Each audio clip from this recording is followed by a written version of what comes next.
Okay, so ito yung ating PowerPoint presentation title sa linggo. God's Sovereign Choice. Kumbaga sana ito yung pagtungkol sa pagkakapili ng Diyos sa mga Israelita. Yun ang kwento nito, ano? So, ang application nito ay kumbaga yung napaka-special din pagkakapili niya sa atin. Yun yung application. So, ang ating key verse ay Romans 9:16. It does not, therefore,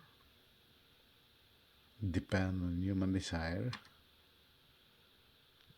or effort,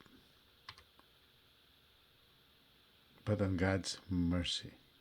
So, hindi ito nakabase sa ating pagnanasa o sa ating paghangad o sa ating pagsisumikap. Ito ay ang awa ng Diyos. Ayun, yun ang ating theme ng ating message sa linggo. So, tingnan natin yung mga kasunod nito, no? Okay.